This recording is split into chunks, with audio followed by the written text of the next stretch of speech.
उसमें न्यूनतम मार्क्स भी चाहिए, उस एग्जाम को क्वालिफाई करना पड़ेगा। जो बच्चा काबिल होगा क्वालिफाई कर जाएगा। अगर इसको सब क्लासिफिकेशन कर भी दोगे तो जो बच्चा उस एग्जाम को पास नहीं कर पाएगा तो क्या उसकी नौकरी लग जाएगी? एग्जाम तो पास करना कंपलसरी है ना। तो अगर एग्जाम ही पास करने के लायक नहीं बनाओगे उस बच्चे को तो क्या सब क्लासिफिकेशन से भी उसको न्याय मिलेगा? इसके साथ साथ अंतिम बात कहूंगा, ये जो सब क्लासिफिकेशन धोखा क्यों है?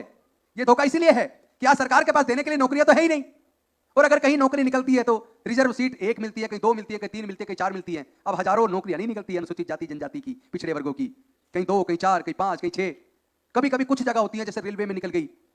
वैसे तो आधा रेलवे बिक चुका है, लेकिन जो बचा है उसमें बैंकिंग सेक्टर आधे से ज्यादा बिक गया, उसमें निकलती है। तो जहां निकलती है या टीचर्स की वैकेंसी निकलती है वहां निकलती है, उसके लिए लाखों लाख बच्चे बीएड करके सीटेट करके लाइन में लगे हैं। और वहां भी आपने देखा यूपी के अंदर किस तरह 8,000 उनकी नौकरियां खा गई वहां की यूपी की सरकार, 8,000 नौकरियां खा गई। तो धोखा तो खुलेआम हो रहा है। लेकिन बाकी ज्यादातर नौकरियां तो ऐसी है कि 1 वैकेंसी, कहीं 2 वैकेंसी, कहीं 3 वैकेंसी। अगर किसी राज्य के अंदर अनुसूचित जाति की 105 जातियां हैं और आप सपोज करो उसको 4 कैटेगरी में बांट देते हैं, एक में 20, एक में 25, एक में 24, एक में 26 और एक में 5, तो यह बताइए अगर वैकेंसी 5 निकली तो उन पांचों कैटेगरी को एक एक बच्चे को नौकरी मिलेगी, एक एक बच्चे को। तो 5 बच्चे को नौकरी मिली, लेकिन जाति 105 है। अगर एक एक जाति के एक को भी मिल गई तो 5 को मिल गई, तो 100 जाति तो फिर भी वंचित रह गई। फिर 5 नौकरियों को 105 जातियों में कैसे बांटोगे? जरा सोच के देखो। 105 जातियों का नंबर आते आते पता लगा 500 साल हो गई। ये रिजर्वेशन 500 साल चलने वाला नहीं है। ये रिजर्वेशन हो सकता है आने वाले कुछ सालों के बाद हमारे लोग अपने आप अपनी लड़ाई लड़ने को तैयार होंगे। खुद इस रिजर्वेशन को ठोका मारने के लिए हमारे लोग तैयार हैं, क्योंकि हमें जल जंगल जमीन में हिस्सा चाहिए। हमें जल जंगल जमीन में देश की हिस्सा चाहिए। सरकारी नौकरियों पर केंद्र सरकार का केवल 3% पैसा खर्च होता है, और 3% पे हमें लड़ाने की साजिश कर रहे हैं। मैं कह रहा हूं 3% के इस धन पे लड़ने की बजाय 97% में आपकी जो हकमारी हो रही है उस 97% में हमें अपना हिस्सा चाहिए। देश की खेती की जमीन में हिस्सा चाहिए, इंडस्ट्री में हिस्सा चाहिए, व्यापार में हिस्सा चाहिए, सरकारी कॉन्ट्रैक्ट में हिस्सा चाहिए।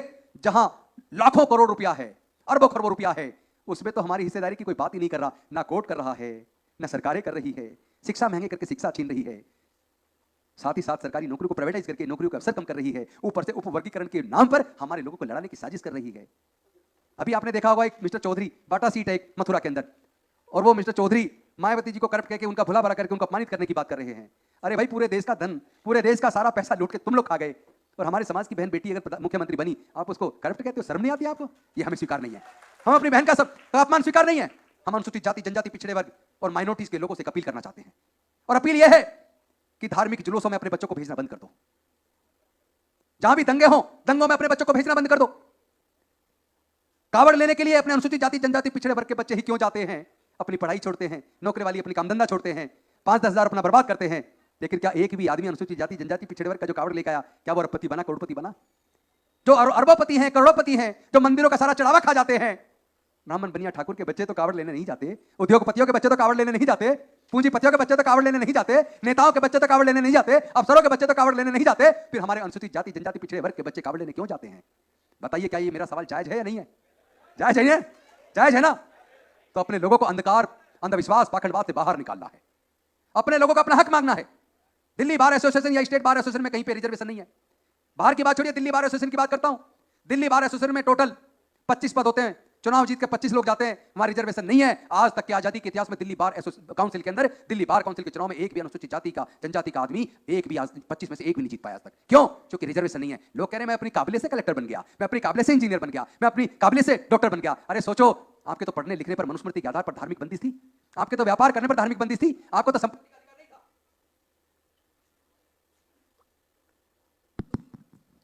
तो चूंकि आपको मनुस्मृति के आधार पर न पढ़ने का अधिकार था, न संपत्ति का अधिकार था, न व्यापार का अधिकार था, इसीलिए ये हजारों साल की बंदिश की वजह से हमारे लोग पढ़ नहीं पाए।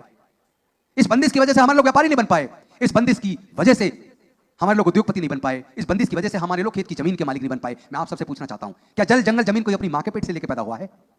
जल जंगल जमीन और प्राकृतिक संसाधन जहां से लाखों अरबों करोड़ों रुपए पैदा होता है, उसमें हमारा हिस्सा कौन खा गया? क्या ये सवाल जायज नहीं है? उपवर्गीकरण करके हमें लड़ाना चाहते हो?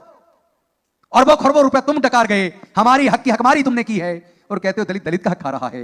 ये मुझे स्वीकार नहीं है, ये हमें पूरे समाज को स्वीकार नहीं है। आप लोग चाहते हैं अगर इस समाज को न्याय मिले तो पहले तो जितना मर्जी पढ़ना चाहे उसके पूरे शिक्षा का, पूरे खर्चे का इंतजाम सरकारें, देश की सरकारें करें। सर्वोच्च न्यायालय सुमो एक्शन ले, उपवर्गीकरण की जरूरत नहीं पड़ेगी। आप अनुसूचित जाति जनजाति की सभी जातियों को क्वालिटी एजुकेशन इंग्लिश माध्यम से बेस्ट एजुकेशन सरकारी खर्चे पर मुहैया करा दो। हायर एजुकेशन की पूरी फीस उनकी माफ करा दो।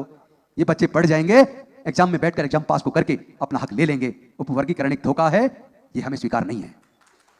क्रीमी लेयर एक धोखा है, हालांकि आपने सलाह दी है केवल क्रीमी लेयर की, मैंडेटरी नहीं है, लेकिन हमें वो भी स्वीकार नहीं है, क्योंकि हजारों साल तक जाति की वजह से हमारा उत्पीड़न हुआ, हमें अछूत माना गया। तो ये जो रिजर्वेशन मिला, इसका आधार अछूतपन, सामाजिक एवं शैक्षणिक पिछड़ापन, इसका आधार कोई आर्थिक नहीं है। तो इसलिए मैं सिर्फ एक निवेदन करना चाहता हूं अपने समाज के लोगों से, पूरे देश के अंदर अनुसूचित जाति जनजाति पिछड़े वर्ग के लोगों से, जहां भी दंगे होते हैं हमने उसका सर्वे करवाया है। दंगों में मरने वाला भी दलित या माइनॉरिटी का आदमी, मारने वाला भी दलित पिछड़ा या माइनॉरिटी का आदमी, जेल जाने वाला भी दलित पिछड़े वर्ग या माइनॉरिटी का आदमी, और बर्बाद होने वाला भी दलित पिछड़े वर्ग या माइनॉरिटी का आदमी या आदिवासी। लेकिन जो मरवाने वाला है, जो दंगे करवाने वाला है, उसका कुछ नहीं बिगड़ता, उस पर कोई केस दर्ज नहीं होता, उसका कहीं नाम नहीं आता। तो फिर दंगों में तुम अपने बच्चों का इस्तेमाल क्यों होने देते हो?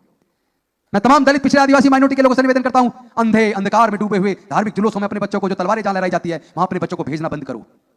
अपने बच्चों को अंधविश्वास पाखंडवाद से बाहर निकालकर पढ़ाई के रास्ते पे भेजो, उनके हाथों में किताब दो, किताबों से ज्ञान आएगा, ज्ञान से ताकत आएगी, ताकत से हमारे बच्चे लड़के जीतना सीख जाएंगे, हम लड़ेंगे, हम जीतेंगे। जय जय जय जय जय भीम, जय भीम, जय भीम, जय जय जय जय जय भीम।